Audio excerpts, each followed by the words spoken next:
Vamos embora.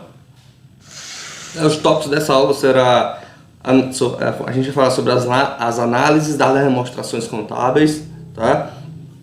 Falar sobre um pouquinho também sobre a análise vertical, análise horizontal e os índices de liquidez, tá certo? Senhores, as análises das demonstrações contábeis. Galera, a administração financeira e a contabilidade são dois pilares para que o negócio se mantenha saudável. Então, e a análise dessas demonstrações contábeis, também chamada de análise das demonstrações financeiras, tem como principal objetivo dar um diagnóstico da real situação patrimonial, econômica e financeira da sua empresa, tá certo? Ou seja, ela demonstra como anda a saúde da sua companhia, tá certo? Então, para fazer análise das demonstrações contábeis financeiras, né, são utilizados relatórios gerados pela contabilidade e outras informações que sejam consideradas necessárias para essa análise. Isso porque alguns aspectos podem não ficar claros apenas com os relatórios da contabilidade e se faz necessário, né, que seja feito um estudo mais aprofundado. E além disso, para compreender bem o cenário, tanto da organização quanto do mercado, é importante que haja mesmo a inclusão de outros estudos, além das demonstrações contábeis e financeiras, no qual vem o que? Os índices relativos dos exercícios anteriores, né, com as comparações com concorrentes do mesmo porte e mesmo ramo, tá? Por exemplo, né? Então, ao final, o produto apresentado, né, é um relatório que reúne a análise da estrutura, a composição do patrimônio, um conjunto de índices e indicadores financeiros e a conclusão da analista, né? Então, basicamente, o principal objetivo da administração financeira contábil é dar um diagnóstico da real situação patrimonial, tá? Econômica e financeira da empresa analisada, ou seja, ela demonstra como anda a saúde da sua companhia. O principal objetivo das análises das demonstrações financeiras é essa, certo? Galera, vamos falar sobre aqui a análise vertical, tá certo? Por exemplo, aqui eu trouxe aqui o balanço patrimonial, tá bom? Depois vem a DRE, dois exemplos da análise vertical, certo? Olha, essa análise vertical é importante para todas as demonstrações contábeis, tá? Principalmente para o balanço patrimonial e a DRE, que é a demonstração do resultado do exercício, tá bom? Que tem por objetivo fornecer a representatividade em porcentagem de cada conta em relação à demonstração contábil a que pertence, tá? E por meio dessa comparação com padrões do ramo ou com percentuais da própria empresa em anos anteriores. Então, a gente tem que observar esses itens fora das proporções normais, né? Então, a gente tem que observar que os percentuais da análise vertical nos permitem ter uma visão interpretativa que é extremamente difícil nos valores absolutos, tá certo? Por exemplo, aí, balanço patrimonial, aí, ó. AV, né, que é a análise vertical, igual a conta, pode ser estoque, pode ser caixa, pode ser banco, enfim, é o nome da conta, dividido pelo total do ativo ou total do passivo, tá certo? Belezinha?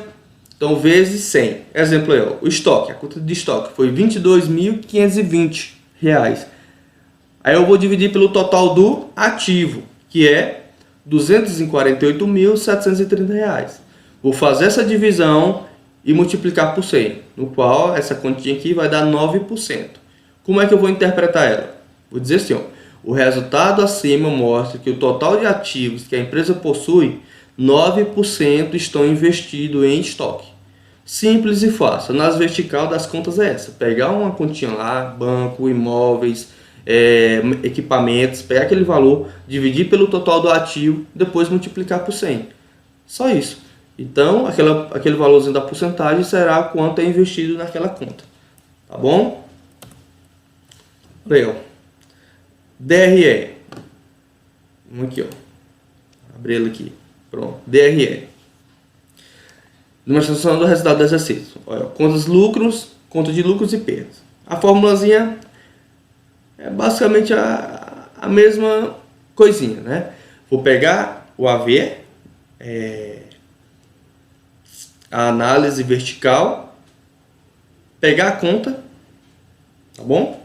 Pegar a conta e dividir pela receita operacional líquida vezes 100, tá?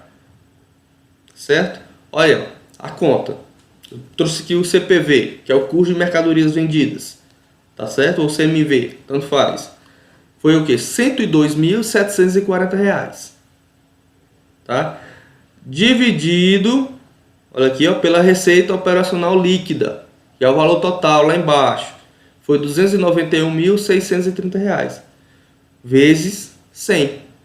Olha, no qual deu esse resultado aqui, ó, 35%. Então, o resultado mostra que o custo dos produtos vendidos é de 35% em relação às vendas, né? Portanto, conclui-se que a margem bruta, ou seja, o lucro bruto, é de 65%. Certo? Fácil demais.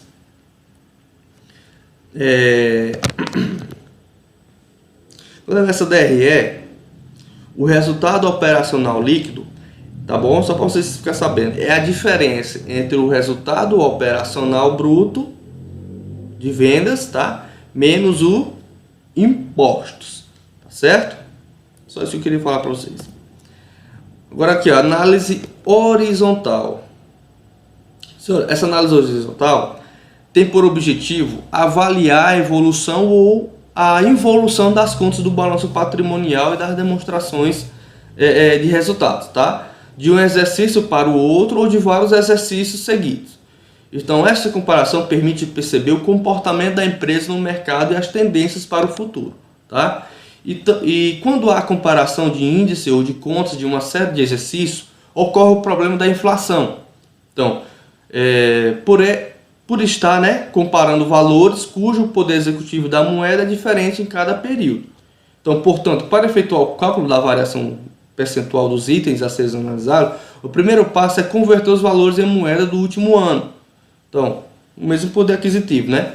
Corrigindo monetariamente as contas a serem analisadas, tá? Então, esta técnica de inflacionar é mais recomendada, porém pode-se também trazer os valores do ano atual para o ano anterior, fazendo deflacionamento, tá certo? Galera, ó, se liga aí, ó. Um exemplo é fórmula do cálculo da variação percentual. AH, que é a análise horizontal, né? Vou fazer o quê, ó? Pegar a conta do exercício atual e dividir pela conta do exercício anterior. Por exemplo, atual 2020, anterior 2019. Tá bom? Olha, eu peguei aqui o estoque, vezes 100 aqui, vocês estão vendo aqui, vezes 100. O estoque do ano atual é de R$ 22.520. Já o estoque do ano anterior foi de R$ 4.350. E a inflação anual é de quanto aqui? 350%, que é um valor hipotético, tá bom? Pode ser qualquer valorzinho. Mas aqui deu 350%, certo? Como é que eu tenho que fazer trazer o ano anterior para o ano atual, com a inflação, como eu acabei de dizer? Basicamente usar essa formulazinha aqui, ó. Pegar o estoque anterior, 4.350, abrir parêntese, 1, que é da fórmula, mais 3,5. Por que 3,5? Porque eu dividi 350 dividido para 100, tá certo? Então, 1 mais 3,5 dá 4,5, vezes 4.350 vai dar 19.575, tá certo?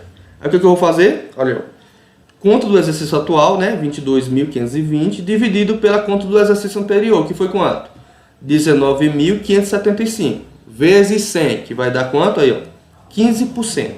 Então, o resultado indica que houve um crescimento real de estoque do ano anterior, tá? Para o atual em 15%. Então, houve um crescimento real no estoque, tá certo? Beleza?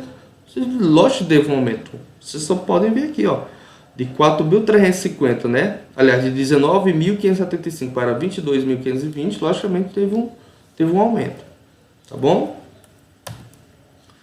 Olha, os índices de liquidez. Olha, esses índices de liquidez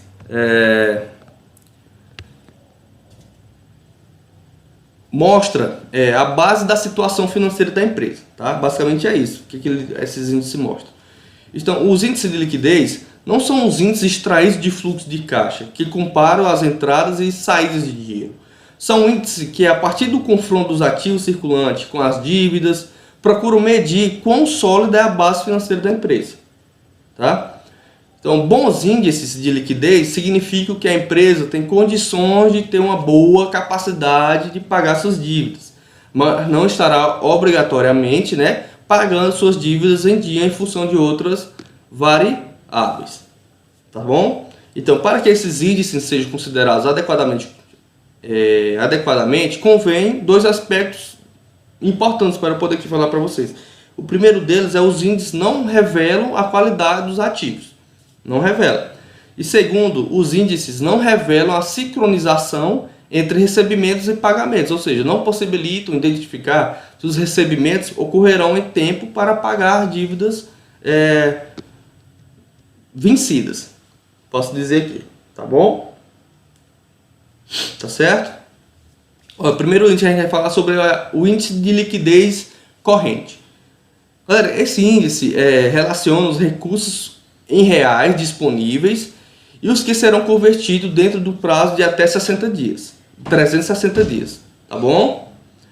Em relação às dívidas dentro do mesmo prazo, ou seja, aquele período de 12 meses de um ano, tá bom? Então o resultado revela que até que o ponto de investimento do ativo circulante são suficientes ou não para cobrir as dívidas do passivo circulante, tá bom? Olha aí, uma formulazinha. Liquidez corrente igual a ativo circulante dividido por passivo circulante. Os valores é simples. AC 110.500 e o PC 80.600. Ou apenas fazer essa divisão. Ativo circulante dividido pelo passivo circulante. No qual deu o valorzinho aí, ó, 1,37. O que eu posso concluir com isso aí, ó? O índice de 1,37 indica que os investimentos no ativo circulante são suficientes para cobrir as dívidas de curto prazo e ainda permitir uma folga de 0,37 centavos para cada R$1 de dívida. Ok? Olha, liquidez geral. Essa liquidez geral, ela detecta a saúde financeira da empresa no que se refere à liquidez, né? Considerando o curto e longo prazo, tá bom? Então, ela indica mais basicamente quanto a empresa possui no ativo circulante e realizável a longo prazo para cada R$1 de dívida total. Então, quanto maior, melhor, tá bom? Uma formulazinha básica aí, ó. Geral, né? Vai ativo circulante mais realizável a longo prazo dividido pelo passivo circulante mais exigível a longo prazo. Tem uns valores aqui, ó. AC, que é o ativo circulante, né? 110.500. É isso. O RLP, que é o realizável a longo prazo, 55.600. Tá? O PC, que é o passivo circulante, e o ELP, que é o exigível a longo prazo, tá bom? Vou somar aí o AC mais o RLP dividido pelo PC mais o LP, que é o exigível a longo prazo.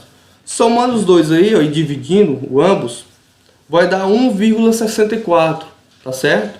Então o resultado de 1,64 indica que para cada R$1 de dívida total, a empresa tem 1,64 de investimentos realizáveis.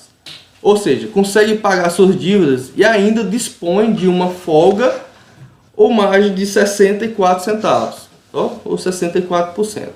Tá certo? Então, quanto maior, melhor. Olha, o índice de liquidez seca. Acho que vocês já ouviram falar sobre eles, né? Olha, galera, esse índice de liquidez seca, o ativo circulante da empresa compreende investimento de risco e quando o passivo circulante é o líquido e certo, né? O qual deve ser pago no dia e na quantia combinada.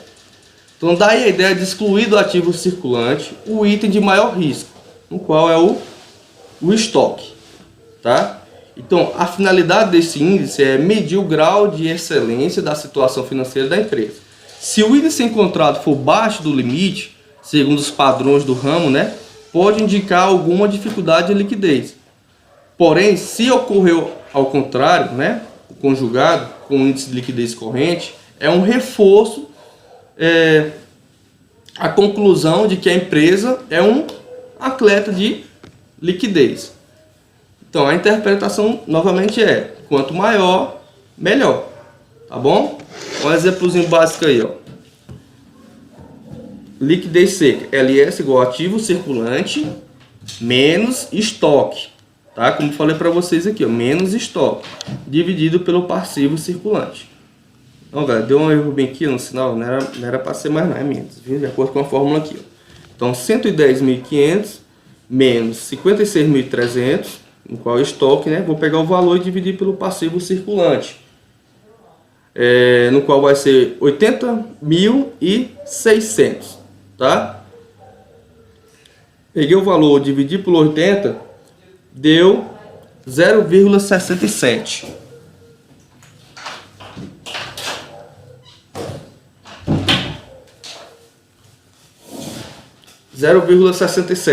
Né?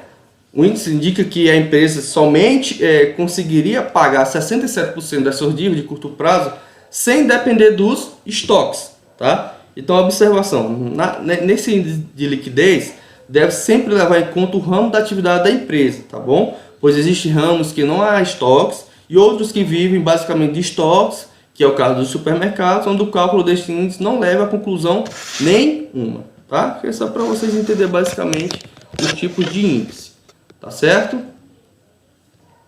Beleza? Então, senhores, basicamente é isso aí, beleza?